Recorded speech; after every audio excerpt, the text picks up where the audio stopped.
Hi viewers, welcome to our channel.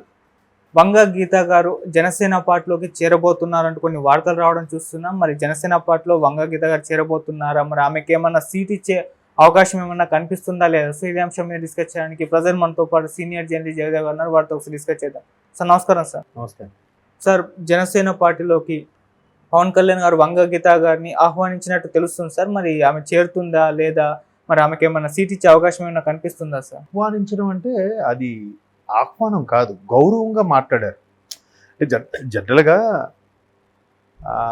ప్రత్యర్థులు అనేసరికి ఏవో ఒకటి మాట్లాడతారు, విమర్శిస్తారు. ఆవిడ ఏం చేసిందిలే, ఆవిడ ఏమి గవర్నమెంట్ డెవలప్మెంట్ చూపించింది, ఇట్లా మాట్లాడతారు. కానీ పవన్ కళ్యాణ్ అందుకు విరుద్ధం కదా. ఆయన జనరల్గా ఆడవాళ్ళని గౌరవించాలి అన్నట్టు మాట్లాడుతున్నప్పుడు ఆయన ఏమన్నాడంటే, వంగ గీత గారు ముందు నుంచి నాకు పరిచయమే, దట్టు 2009 పిఆర్పి నుంచి గెలిచిన వ్యక్తి ఆవిడ.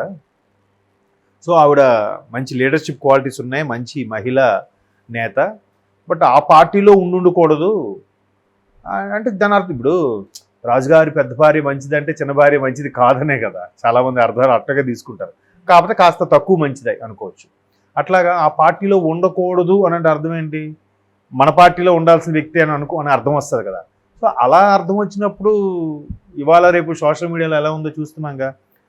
ఇంకా అక్కడ ఉండకూడదంటే ఇక్కడ ఉండాల్సిన వ్యక్తి ఇక్కడ ఉంటే బాగుండేది. ఎందుకంటే చిరంజీవి గారు పార్టీ పెట్టినప్పుడు కూడా పిఆర్పి నుంచి ఆవిడ గెలుచుకున్నారు. అప్పుడు చిరంజీవి గారు గెలుచుకున్న 18 సీట్లలో పిఠాపురం ఒకటి.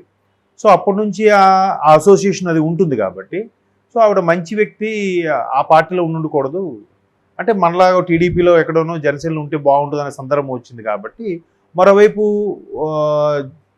ఈ సందర్భం ఎందుకు వచ్చి అలా మాట్లాడారంటే పవన్ కళ్యాణ్ గారు కూడా, ఆయన నిన్న పవన్ కళ్యాణ్ గారు పిఠాపురం నియోజకవర్గం సభలో అక్కడ కార్యకర్తలతో మాట్లాడే సందర్భంలో ఎక్కువ మంది వైసీపీ కార్యకర్తలు వచ్చి జనసేనలో చేరారు.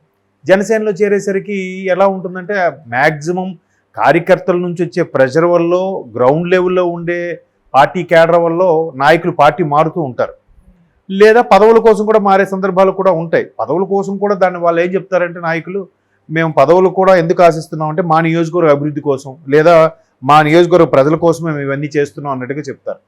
సో ప్రజలు కూడా దానికి మద్దతు ఇస్తారు. సరేలే, మనవాడు మంత్రి అయినా లేదంటే ఒక ఎమ్మెల్యే అయినా మనకి ఏదో మేలు చేస్తాడు కదని. సో అలాంటి సందర్భంలో పార్టీ మారినప్పుడు కార్యకర్తల ప్రెజర్ను దృష్టిలో పెట్టుకుని కూడా నాయకులు పార్టీలు మారుతుంటారు. సో ఇప్పుడు వైసీపీ కార్యకర్తలు ఎక్కువగా తండోపతండాలుగా వచ్చి జనసేనలో చేరుతున్న నేపథ్యంలో అటువంటి మంచి వ్యక్తి ఓడిపోతుంది కదా. ఆవిడకి ఏదో సరైన ప్రాధాన్యత ఇవ్వలేదు. దట్టు పవన్ కళ్యాణ్ మీద ఆవిడకి ఇచ్చారు. ఇప్పుడు ఆవిడ కాకినాడ ఎంపీగా ఉన్నారు కదా, సిట్టింగ్ ఎంపీ. సో ఆవిడ తీసుకొచ్చి ఇక్కడ పిఠాపురం ఎమ్మెల్యేగా ఇవ్వడంలో ఉద్దేశం ఏంటి? ఎలాగూ ఓడిపోతారని తెలిసి ఇచ్చారా, లేదంటే ఎందుకు అంత మంచి మహిళా నేతని సరిగ్గా ఆ పార్టీలో సముచిత స్థానం కల్పించకుండా ఎట్లా పవన్ కళ్యాణ్ గారి మీద పోటీగా పెట్టారా? అయితే గెలిచారనుకోండి, పవన్ కళ్యాణ్ మీద గెలిచిందని పేరు. లేదనుకోండి, ఏముందిలే పవన్ కళ్యాణ్ మీద ఓడిపోయిందంటే పెద్ద ఇదేం ఉండదు కదా, అందుకే ఆమెకి అంతగా ప్రాధాన్యత లేని పిఠాపురం లాంటివి ఇచ్చారా, పవన్ కళ్యాణ్ మీద ఇస్తే ఖచ్చితంగా ఓడిపోతారని ఇచ్చారా అనే సందర్భంలో చాలామంది కార్యకర్తలు కూడా పెదవి విరుస్తున్నారు. పెదవి విరిచిన నేపథ్యంలో ఏం చేస్తున్నారంటే వాళ్ళు జనసేనలో ముందే వెళ్ళిపోతున్నారు. రేపొద్దు గవర్నమెంట్ వస్తుందని కూడా వాళ్ళకు ఒక క్లారిటీ ఉంటుంది కదా. గవర్నమెంట్ వస్తే మన పనులు అవుతాయి, మనకి ఏమైనా 4 వృత్తి దొరుకుతుంది అనే ఉద్దేశంలో ఉంటారు కాబట్టి సరేలే అని చెప్పి ఆ కార్యకర్తలన్నీ చేరుతున్న నేపథ్యంలో పవన్ కళ్యాణ్ గారు ఈ విధమైన వ్యాఖ్యలు చేశారు. కానీ ఆల్రెడీ పిఠాపురం నియోజకవర్గానికి వైసీపీ తరఫున వంగ గీత గారి పేరు అనౌన్స్ చేసేశారు మొన్న జగన్మోహన్ రెడ్డి గారు. అనౌన్స్ చేశాక ఇప్పుడు ఇంకా మారిపోయేది ఏముందంటే, maybe there is a chance, but మారని అనుకుంటున్నాను. అది కూడా నోటిఫికేషన్ బీఫామ్స్ ఇచ్చిన తర్వాత నామినేషన్ వేసే గంట ముందులోపు కూడా మారిపోవచ్చు, చెప్పలేము. రాజకీయాల్లో ఏదైనా సాధ్యమేగా. ఎందుకంటే proper guidelines, proper rules and regulations లేని ఏకైక గేము పాలిటిక్స్ కాబట్టి చేంజ్ అవ్వచ్చు, దానికేముంది. కానీ ఇప్పుడైతే చేంజ్ అవ్వరు. ఎలక్షన్స్ తర్వాత అప్పుడు ఎలాగో ఓడిపోయి ఏదో వచ్చి గౌరవపదంగా ఒక నామినేటెడ్ పోస్ట్ ఏదో తీసుకునే ఛాన్సెస్ అయితే ఉండొచ్చు. కానీ ఇప్పుడైతే మారరు. బహుశా ఆమెంటే గిట్టని వాళ్ళు అలా చెప్తున్నారేమో. ఇప్పుడు ఆవిడకి కూడా అపవాదే కదా అందులో ఉన్నప్పుడు. ఇదేంటి, ఆవిడకి టికెట్ కన్ఫర్మ్ చేసినా కూడా ఆవిడ మళ్ళీ ఇప్పుడు పార్టీ మారే ఆలోచనలో ఉంది. ఇంత దగ్గర చేసి నోటిఫికేషన్ కూడా రిలీజ్ అయిపోయాక ఇప్పుడు పార్టీ మారితే మాత్రం కొంచెం ఆవిడకి ఇబ్బందికర పరిస్థితుల్లో ఉండొచ్చు అని నేను అనుకుంటున్నాను. అంటే ఈ రూమర్స్ ఎందుకు క్రియేట్ అయ్యాయి, ఎలా క్రియేట్ అయ్యాయి అంటారు సార్? అదే చెప్పాను కదా, ఇప్పుడు ఆవిడ పిఠాపురం నుంచి 2009లో పిఆర్పి తరఫున పోటీ చేసి గెలిచారు. అప్పటి నుంచి చిరంజీవి గారు పెట్టిన పార్టీ కాబట్టి పవన్ కళ్యాణ్ గారు కూడా ప్రజారాజ్యం యువనేతగా ఉన్నారు కాబట్టి ప్రజారాజ్యం పార్టీకి అప్పటి నుంచి ఆయన ప్రజల్లో కొద్దిగా బాగా తిరిగారు కాబట్టి నాయకులందరూ కూడా మ్యాక్సిమం అసోసియేషన్ ఉంటుంది కదా పవన్ కళ్యాణ్ గారికి కూడా.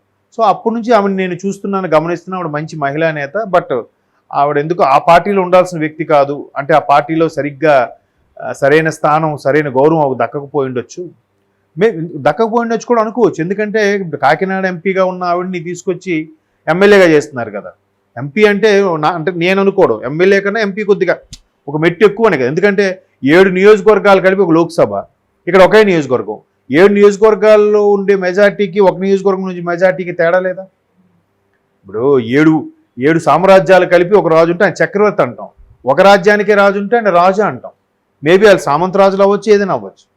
అలాగే ఇప్పుడు అలాంటి చక్రవర్తిని తీసుకొచ్చి మళ్ళీ మామూలుగా రాజ్యానికి రాజులుగా ఉండే దానికి ఎన్నికగా నిలబడితే ఆమెది ఒక స్థాయి దింపినట్టే కదా. ఇప్పుడు చాలామందిని అట్లాగే చేస్తున్నారు. బట్ అక్కడ సర్వేల ప్రకారం సరిగ్గా ఆవిడకి వాల్యూ లేదో, లేదంటే సర్వేల ప్రకారం ఆవిడ ఓడిపోతారని తెలిసిందో మొత్తానికి వైసీపీ జమ్లింగ్ చేస్తూనే ఉంది, షఫిల్ చేస్తుంది. అక్కడ వాళ్ళని ఇక్కడ వాళ్ళని అక్కడ, ఎంపీని తీసుకొచ్చి ఎమ్మెల్యేగాను, ఎమ్మెల్యేని తీసుకొచ్చి ఎంపీగాను చేస్తున్నారు కదా. సో ఈ నేపథ్యంలో వైసీపీ కూడా మార్చుండొచ్చు. మార్చింది కాబట్టి పిఠాపురం స్థానం ఇచ్చారు. పిఠాపురంకి పవన్ కళ్యాణ్ గారు ముందు అనుకోలేదు. వార్తలు అయితే వినిపించే కానీ భీమవరం ఎక్కువగా వినిపించిన వార్త. తర్వాత పిఠాపురం కూడా వినిపించింది.